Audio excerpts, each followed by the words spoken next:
The first thing I noticed was the silence. It wasn't the kind that brings peace, that warm, comfortable quiet you feel lying in the shade of a familiar tree, or the hush before a gentle rain. This silence clawed at me, wrapped around my throat like a fist, crushing every whisper of comfort I thought I had left. It was then, standing in the middle of that God-forsaken wasteland, that I realized something had shifted inside me, a split like a crack through bone, a fracture between the person I had been and the thing I was becoming. I used to believe in God. I used to believe in a lot of things, but now I wasn't sure if he'd ever been real or if I had just been lying to myself to stave off the darkness, waiting to swallow me whole. My name is Jonathan Turner, John now, since nothing else seemed to matter anymore. I came from Willowbrook, a sleepy little town nestled in the Pennsylvania hills, the kind of place where people waved to you from their front porches and the church was the center of everything. My life was simple, filled with the scent of hayfields and the flicker of sunlight through stained glass. Every Sunday I sat in the pew with my family, hands clasped tight in prayer, sure that there was something up there, someone watching over us. That was before the war, before the silence. The draft notice came on a hot, humid day in June. It wasn't an explosion or a scream that set my world on fire. It was that pale envelope with my name printed on the front, as cold as the grave. In that moment, my life split in two, the boy I was and the soldier I'd be. There was no time to feel, no space for fear or doubt, just the clatter of the train wheels taking me farther and farther from Willowbrook, and deeper into a hell I hadn't even begun to understand. The battlefield hit me like a punch to the gut, the stench of mud and blood thick in the air. The ground beneath my boots felt cursed, slick with the rot of the dead, and the living didn't seem all that far behind. Boys barely out of school, forced to harden their eyes and steel their hearts because that's all you could do. Survive or be eaten alive by the world's endless appetite for destruction. But there was something else, too, something worse than the war, a feeling like a splinter of ice lodged in my chest, spreading with every step. I wanted to scream, to tear my skin apart just to see if the fear would bleed out with the blood. The preachers had warned us of hell, of fire and brimstone, but none of them had spoken of this place. There was no fire here, only cold, only death. I whispered prayers at first, quiet, desperate things in the dark, hoping someone was still listening. But the more I prayed, the quieter the world became, as if the words were falling into a bottomless pit, swallowed whole by something I couldn't see. By the time I realized the silence wasn't going away, it had already taken root deep inside me. My faith, once a sturdy thing, began to rot from within. Then came the nightmares. It started small, a shadow here, a faint whisper there, something lurking just beyond the edges of my vision. At first I told myself it was the war, stress getting to me like it had with so many others. But the shadows weren't just in my dreams anymore. They started following me, clinging to me like a second skin, like something hungry waiting for the right moment to strike. I'd see faces in the dark, familiar ones, twisted and mangled, my mother's eyes wide and hollow, staring back at me from the depths of the night. My sister, her voice warped and broken, calling my name from a place I couldn't reach. The faces would flicker, gone in a blink, but their whispers stayed with me long after I woke, their cold breath on my neck, pulling me closer to something I wouldn't name. We were deep in the woods, the sun setting like a wound bleeding into the sky. My hands were shaking on my rifle as we moved through the brush, the thick snow crunching underfoot. I couldn't stop thinking about those dreams, those voices that haunted my every step. The air was still, too still, and a knot of dread twisted in my gut. Then came the noise, a rustle, something out of place. I froze, heart hammering. I turned to the others, just shadows now, like the rest of the world had bled away, leaving me alone with that gnawing fear. John. A voice, not a soldier's, not a friend's. It was Mark's voice, my best friend back from Willowbrook, except Mark had died months ago, ripped apart in front of me by enemy fire. The bullet had taken his head clean off. and I'd seen his body twitching in the mud before the earth swallowed him whole. I knew he was dead, but that voice, it was his, clear as day. Cold fingers skittered up my spine. John, why didn't you save me? I spun around, my breath ragged, panic clawing at my throat. And there he was, Mark, or what was left of him.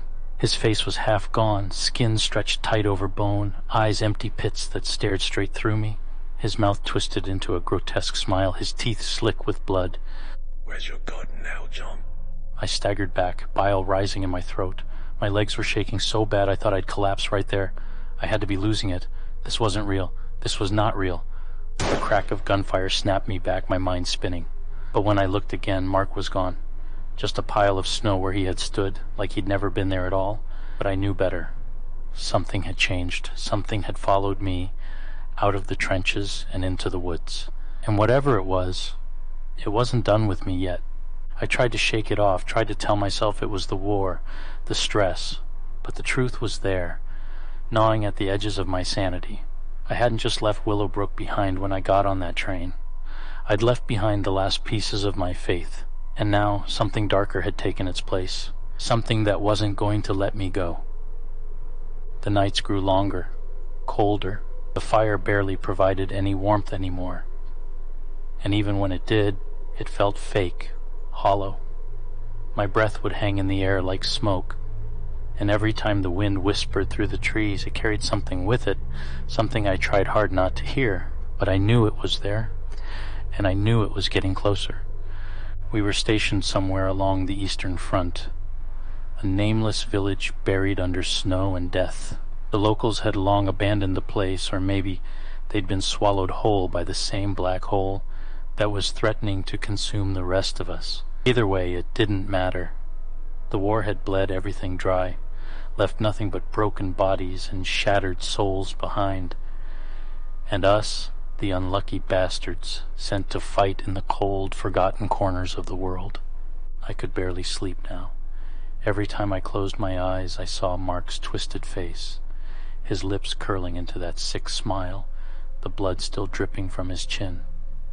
Where's your God now, John? His voice still echoed, relentless, like it had burrowed into my skull and made a home there. I was drowning in it, drowning in the cold and the silence and the endless whispers. And I knew I had to do something. That's when the plan formed. Simple, stupid, desperate. But it was the only thing I could hold on to. I figured if I could get far enough away from the rest of the men, far enough into the woods where the silence was thickest, maybe I could confront whatever it was that had been haunting me. Maybe I could find Mark, or whatever was wearing his skin. I wasn't sure if it was real anymore. Maybe it never had been. Maybe it was just the war getting to me, twisting my brain until I couldn't tell the difference between the living and the dead. But I had to know, I had to see. So I waited until the fire burned low, until the rest of the unit fell into the shallow sleep of the damned. And then I made my move. The snow crunched beneath my boots, each step feeling like a gunshot in the quiet. My breath came in short, sharp bursts, like my lungs were trying to claw their way out of my chest. The trees loomed around me, black and skeletal, their branches twisting together like the fingers of 1,000 corpses. I kept moving forward, deeper into the woods, following the sound of the wind. Or was it the whispers? I wasn't sure anymore. My fear was the only thing keeping me warm now, the only thing driving me forward. And I had a plan, I reminded myself. If I could just face it, confront whatever was haunting me, then maybe I could make it stop. Maybe I could find some kind of peace. Halfway into the woods, everything changed. The air around me went still, like the world had just stopped. No wind, no whispers, just silence, complete and suffocating. And that's when I saw him, Mark, standing in the snow about 20 feet ahead of me, his back turned, his uniform hung in tatters, the fabric stiff with frozen blood. His head was tilted slightly, like he was listening for something. But when I stepped closer, his neck snapped around, his eyes, those hollow black pits, locking onto mine. John, he said, his voice sharp and clear. Why didn't you save me? It hit me like a fist to the gut. and I stumbled back. You're not real. You're dead. He took a step toward me, and the snow beneath him didn't crunch. He didn't leave footprints. Doesn't matter. You still didn't save me. You left me to die. I couldn't have... My voice broke, my throat dry, my breath shallow. This wasn't real. It couldn't be real. It was the cold, the war, everything messing with my head. That's what I told myself, clung to it like a lifeline, but it didn't help. You think you're alone out here? Mark asked, his lips curling into that familiar, broken smile. You're not. They're with you. They've always been with you. That's when I saw it, the dark shapes shifting behind him, figures moving in the shadows of the trees, dozens of them, maybe more, too many to count. They were watching, waiting. Who are they? My voice came out small, barely audible. They're the ones who came before, he said, his smile widening, splitting his face open in a grotesque grin. the ones you'll join soon enough. And then the cold hit me like a tidal wave. It wasn't just the snow or the air. It was something deeper, something inside me, gnawing at my bones, freezing my blood. I wanted to run, to turn back, but my legs wouldn't move. I was stuck, rooted to the spot, like I'd been swallowed by the ground. Mark stepped closer, his voice dropping to a whisper. You're already one of us, John. You've always been. I stumbled back, finally breaking free, my breath coming in short, ragged bursts. The fear twisted inside me, tightening its grip. The plan. It had been a mistake, a desperate attempt to confront something I couldn't understand, something far worse than I'd imagined. I needed a new plan, fast. I ran, my feet slipping on the ice, my heart pounding in my ears. I ran, not toward anything, but away, away from Mark, away from the shadows, away from the silence that was pressing in on me, suffocating me. My plan was simple, get back to camp, get back to the fire, and stay close to the others. If I could just be near them, maybe the whispers would stop. Maybe the things in the woods wouldn't follow me there. But as I ran, I felt the weight of them behind me. The shadows, the cold fingers of something worse than death. When I finally made it back to the camp, I collapsed by the fire, gasping for breath. The others were still asleep, their bodies huddled together, oblivious. I sat there, staring into the flames, trying to keep myself from shaking apart. But I couldn't shake the feeling that something was watching me, that they were still there just beyond the light. And then, just as I thought I could breathe again, I heard it. John, where's your God now? I froze. My heart pounded in my chest, my blood running cold. The voice, it wasn't Mark's, it was someone else. Something else. And it was getting closer. The shadows at the edge of the firelight shifted, and for a moment I swore I saw them. Figures, watching, waiting. They were closer now, much closer, their whispers threading through the darkness like tendrils of smoke wrapping around me, pulling me deeper. I had thought my fear was the enemy. I had thought if I could just confront it, face it head on, I could beat it. But I had been wrong, so horribly wrong. The fear wasn't the enemy. It was the weapon, their weapon, and I was already losing. I ran. The woods had long since swallowed the path, but I kept moving, each breath a ragged sob tearing through my chest. My legs felt like they were made of lead, every step a monumental effort, but I couldn't stop, not now, not when they were so close. The shadows had grown stronger. I could feel them at my back, creeping along the edges of my vision, a suffocating presence pressing in on me. I didn't dare look behind. I knew they were there. Their whispers snaked through the trees, carried on the cold wind, a chorus of voices all speaking at once, threading through my mind like a dark, poisonous thread. We see you, John. You cannot run from us. I stumbled over a root, almost falling, but forced myself to keep going. My lungs burned, my muscles screaming for relief, but there was no relief. Only the endless, gnawing terror that something far worse than death was on my heels. Then through the twisted black trees I saw it, a chapel, or what was left of one. It stood crooked and crumbling, half swallowed by the forest, its roof sagging, its walls broken and leaning. The windows, once beautiful, were jagged, their stained glass long shattered, leaving empty hollow spaces. But it didn't matter. It was shelter. It was a barrier between me and them. I forced my legs to move faster, my boots pounding against the frozen earth as I raced toward the entrance. My body hit the door hard, and for a moment I thought it wouldn't budge, that it would hold me out like the rest of the world had. But then it groaned and gave way, sending me sprawling inside. I slammed the door behind me, the sound echoing in the vast empty space. My breath came in ragged bursts as I pressed my back against the wood, my hands trembling so badly I could barely grip the door. My pulse thundered in my ears, drowning out everything except the silence. But even that didn't last. I had made it inside, but they had followed me. The shadows seeped through the cracks in the walls, slinking through the broken windows, curling around the edges of the room like tendrils of smoke. They didn't hesitate this time. They didn't need to wait. The air around me shifted, the temperature plummeting until I could see my breath in front of me, hanging in the air like mist. I pushed myself off the door, stumbling further into the chapel, my eyes darting to every corner, every inch of space. But there was nowhere to hide, nowhere to go. John! The voice. No, the voices surged through the air like a wave, crashing over me. It was a chorus of whispers, a multitude of voices that made my skin crawl, like 1,000 mouths speaking all at once. I pressed my hands to my ears, trying to block it out, but their words found their way in anyway. We have waited for you. You cannot run. You belong to us. I spun around, backing up toward the altar, clutching the cross around my neck so hard I thought it might snap. "Where's Mark?" I croaked, my voice barely a whisper against the roar of them. "What did you do to him?"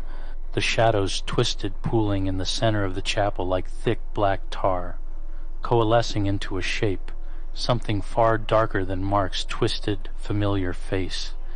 It had no real form, no eyes, no mouth, just a writhing mass of black that pulsed with cold, seething energy. Mark? He was nothing. A pawn. A tool. The thing took a step, or something like a step, toward me, the shadows moving in rhythm with its grotesque form. They all are. Pawns. Slaves to our will. I took a step back, my heart pounding so hard I thought it might burst. "What the hell are you?" The words felt pitiful, meaningless, but I had to say something, anything to break the silence that pressed in on me like a tomb. The shadows pulsed again, expanding outward, swallowing the space around them. We are what you fear. We are what you have always known. We are the darkness between your prayers. We are the void. My legs buckled and I sank to the floor, my back hitting the cold stone of the altar. The thing, they, whatever the hell they were, continued to move closer, looming over me, filling the chapel with their presence until I couldn't breathe, couldn't think. They were here, and they were inside me. All this time I thought I was running from something out there, something stalking me from the shadows. But the truth was far worse. They weren't just out there. They had always been inside, feeding on the fear, on the silence, on the emptiness I'd been too terrified to confront. I had lost Mark, I had lost my faith, I had lost myself. There is no escape from us. We will claim you. You cannot run from what you are. I stared up at the mass of shadows, the cross still clutched in my trembling hands, the cold creeping into my bones. They were right. I couldn't outrun them. I couldn't fight them. They were part of me, my fear, my guilt, my broken faith. But there was something else too, something they hadn't counted on. I was still alive. I forced myself to my feet, my breath ragged, my body trembling. The shadows swarmed closer, their voices rising in a cacophony of whispers, but I took a step forward and then another. The cross in my hand felt heavier now, like it was pulling me down, like it wanted me to drop it, to let it go, but I didn't. I clung to it, even as the darkness threatened to consume me. "Maybe you're right," I whispered, my voice shaking, barely audible. "Maybe I can't run from you. Maybe you're a part of me. Maybe the darkness is all there is." I raised the cross, its tarnished metal glinting in the faint light that filtered through the shattered windows. "But I'm still here."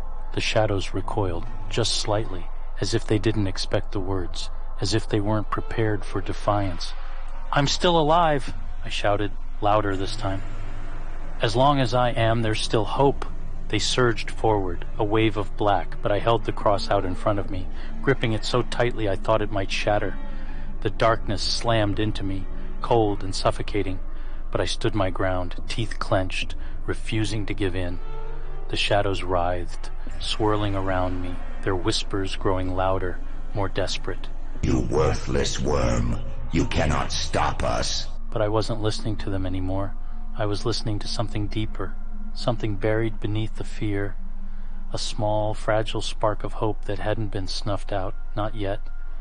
It was the only thing keeping me standing, the only thing keeping me alive.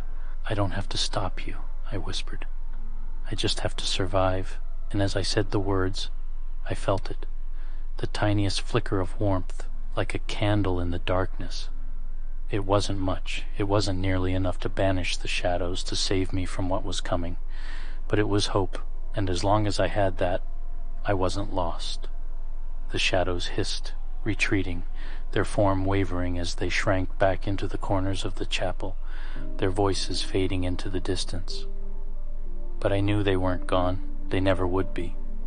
But that was okay, because neither was I. I stood there, alone in the ruined chapel, clutching the cross like a lifeline. The world outside was still cold, still broken, but inside me there was something else, something small but real. I had survived, and for now that was enough.